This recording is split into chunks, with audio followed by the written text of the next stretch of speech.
It's time for Money for Lunch, where we feed your brain and your business with supersized portions of business and financial news. Now your host, Burt Martinez. Man, I'm so glad you guys are here. Let's bring on our first guest and get this party started. Lynne Franklin has been a principal of Lynne Franklin Wordsmith. She works with organizations that want to use top-notch communication skills to increase their performance, productivity, and profit. She has written a book on how to be more persuasive. Called Getting Others to Do What You Want. Ooh, I just love that. Getting Others to Do What You Want. Lynne Franklin, welcome to Money for Lunch. Thank you so much, Burt. It's a pleasure to be here. All right, so getting people to do what you want, does this work for kids too? Oh, you bet. I say, although the book I wrote focuses on business, it works just as well at home as it does at the office. I love it. All right, so let's talk about this. Something very dramatic happened to you early in your career that got you interested in persuasion. Let's talk about that. You know, it was one of those days where there was a 14-year-old boy named Fred who was standing about 3 feet away from me. And in this moment, if you had asked me anything about how to describe Fred, I could not have said a thing to you. The only thing I remember about that moment is that Fred was holding in his hand what I believe is the world's largest machete knife. And he had just said to me, "If you try to call for help, I'm going to cut you, bitch." Okay, so I am the only adult in a boys' group home, and Fred has run away, and he's come back. And I've just told Fred that he needs to go talk to people in the intake department. So I've said, "Fred, you have to go to intake. No, you can't be here." And even as he's standing there with this machete, I'm thinking, if you just do what I'm telling you to do, everything would be fine. And in this moment, Fred brings down the knife and chops the cord on the phone that I had picked up to call for help. And I have just lost my mind. Wow. And the only thing I can think of to do is babble. So I'm saying, but Fred, you like me and you don't want to hurt me. And there is nothing in how Fred is looking at me that's saying he agrees with anything I'm saying. So I just keep babbling. And finally I say, and you don't want to get into the world of hurt you're going to get into if you hurt me. And it's at that moment that something clicks for Fred. Frankly, I finally said something to Fred about Fred rather than about me. And now he's picturing himself in a world after he has knifed me, which means that Daniel Cottage, where we are standing now, won't be his home. The boys around him will not be his friends. I won't be there to help him. The police will come and drag him off to juvenile hall, and then they will lock him up. And it's in this moment when his arm shakes, and I see that I've got a chance. So I look at him and I say, "Fred, let's make this easy on you. Just hand me the knife." And I can't tell you how long I stood there sweating through everything I had on until Fred finally gave me the knife. And what this showed me was that a lot of times when we're trying to persuade people, when we're trying to get people to do what we want, we're so busy talking about ourselves that we're not saying anything about them. And how can you persuade anybody when all you're doing is focusing on yourself? Absolutely. All right, so this is, I think, a great example of persuasion, right? In this aha moment that you had. Now, how old, if I may ask, how old were you when you were doing this? I was literally 21. All right, so kind of like maybe your first job out of school or something like that. Yes, fairly it young was. There. Yes, it was. So young and stupid. Well, young and stupid kind of go hand in hand, right? Mm-hmm. I mean, if you're going to be stupid, young's the time to do it, not when you're older, right? So I got to ask you this. Now, is that the moment that you got interested in persuasion and started looking at that as a career, or was that much further down the road? When did this transition go from youth counselor with troubled kids to wordsmith?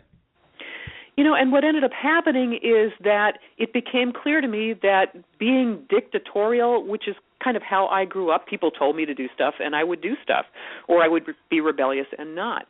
But the whole idea of, actually from there I ended up getting into writing for a weekly banking magazine and knew nothing about banking, and there into public relations and communications. And the further I traveled down the communications track, the more I realized that in order to get people to do what I wanted them to do, I needed to give them information to help them make a good choice, to be able to decide why they should work with me or how we should work together. And like most people, I was raised on talking points. So tell them this. The first thing we learn about is to tell people about features of our product or service. And then the next thing we learn is to talk to them about benefits of our product or service. And mostly it became clear that as soon as I asked insightful questions and listened to what people had to say and actually started analyzing their behavior and what they were saying, I could create a better connection with them. Because most of us grow up believing that it's our job to convince people to do something. And frankly, by the time we have to convince somebody to do something, we've already lost the battle. It's our job to convey information to them in a way that increases the chances they'll actually get it, and then make a good choice for themselves rather than trying to push them to do anything. And that's when I started becoming a neuroscience nerd, studying how the brain works and how that affects our choices and behavior, and then training other people on how to be more aware of these things so they could present the gifts that they have to other people and shorten the amount of time it gets the people who should say yes to say yes, and frankly also shorten the amount of time that people who should say no, and then go away and create more space for us to connect with the people who should say yes to us. Yes, I think. Yes. That was a lot. All right, so let's talk about this real quick because I kind of want to get your thoughts on this. Are there some reasons why people don't want to be persuasive? And a lot of us have judgments about persuasion, and you know from your background as well, we have judgments about people who are trying to sell us things. And the image that we conjure up in our mind is the old used car salesman in the loud plaid suit who is trying to force us into buying a car that we don't want. And that's what a lot of people think persuasion is. They think it's about manipulation or control or making you do things that you don't want to do. And I say persuasion is about knowing the gift that you have to offer and then presenting that gift in a way that, once again, gets the people who should say yes to you, presents information in a way that makes it easy for them to do that, and then allows the rest of the people, because sometimes the best choice, and that's what you're really working with a potential customer or a boss or a teenager to do, make a good choice. And sometimes, unfortunately for us, the best choice they can make is not to work with us or not to do what we're asking them to do. But it's our job to present information in a way so that they can make a good choice.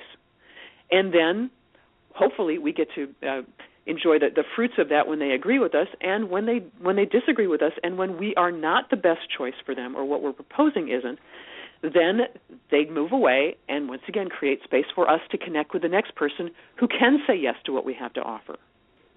So it's all about knowing the judgments that you have about persuasion and realizing what you really need to do is be informed about the product or service that you want to share with somebody or the reason why you want your teenager to do something, and present that in a way that increases the chances that they'll get it. Yes. I mean, to me, the reality is as a leader in your family, as a leader in your business, as a leader in your church or your synagogue, as a leader in your community, leadership is about influence, and influence is about persuasion. Right. So to sit there and say, well, I don't want to be that person, well, we're not talking about manipulation. We're talking about persuasion. It's a slightly different thing.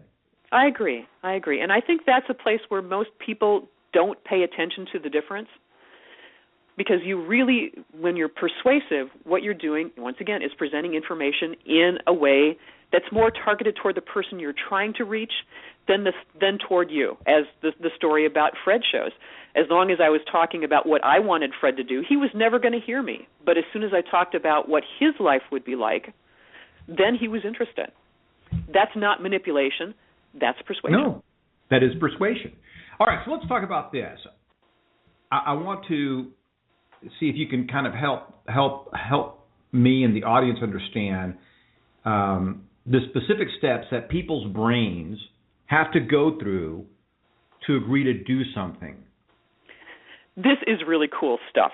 There's a guy by the name of Dr. Mark Goulston who's a neuroscientist, and one of the things he does is he also is a consultant for the FBI and other agencies on hostage negotiation. And throughout the course of his career, he actually sat down and started paying attention to the steps everybody's brain has to go through in order to say yes to you.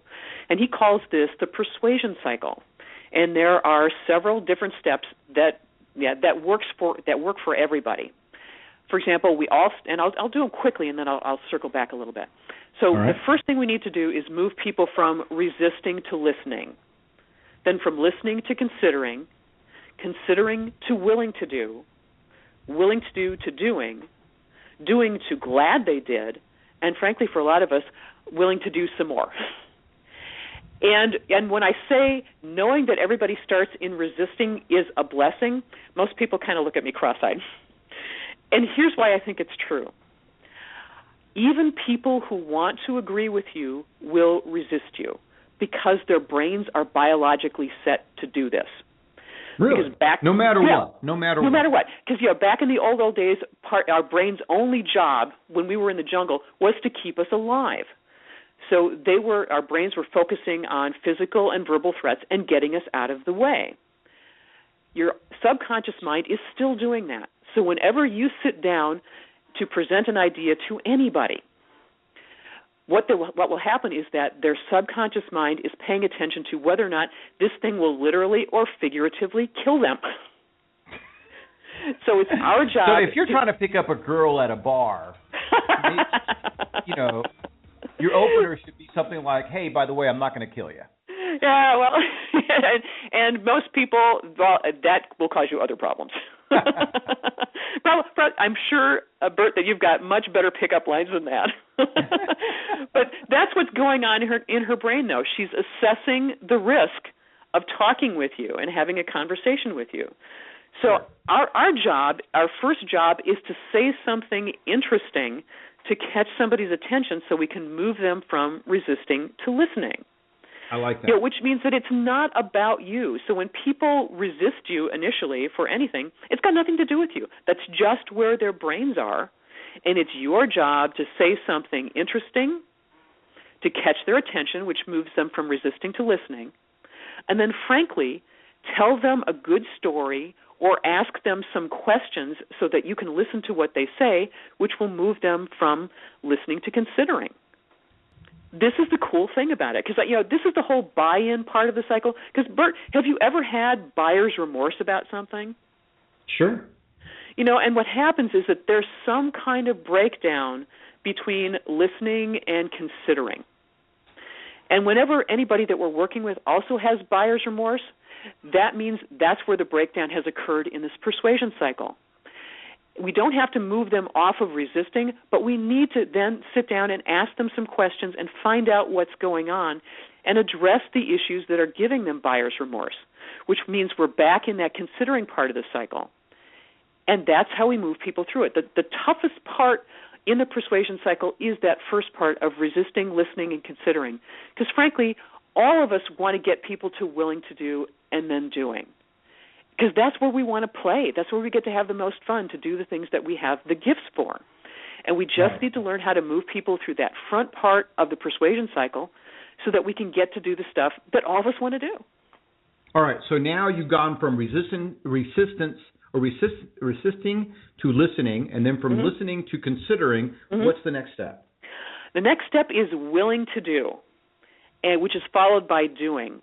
And it's funny, because the best story I have about this is when I opened my communications practice 22 years ago, I thought my job was to pick up the phone and make cold calls and find clients. And guess how good I was at that, in 5 minutes turning somebody who'd never heard me before into a client.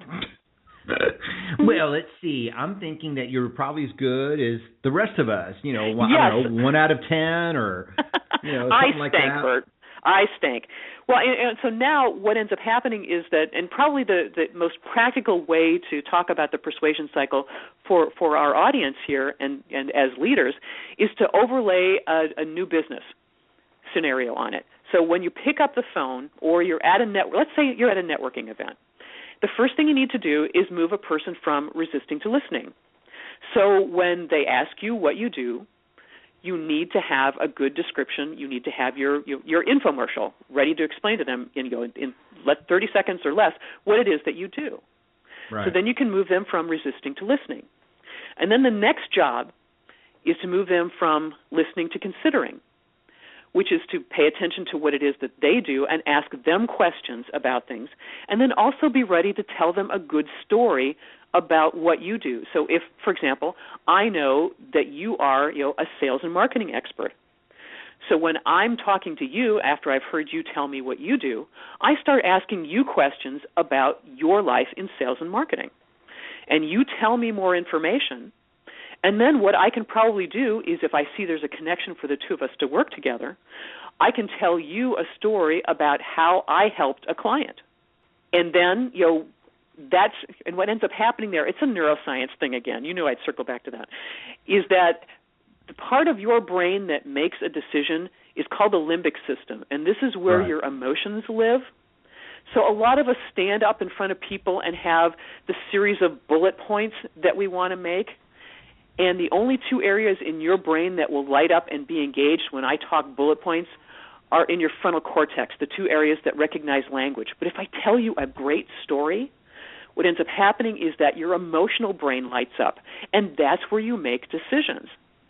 And what ends up happening then is that when I tell you a good story, I've built rapport, and I've automatically increased the chances that you will believe other things that I will say.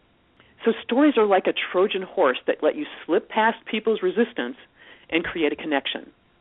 That's amazing. I love that. Because, and you're right, when you are engaged with somebody and they tell you a good story, there is a bonding process and that takes place, and a lot of the resistance melts away.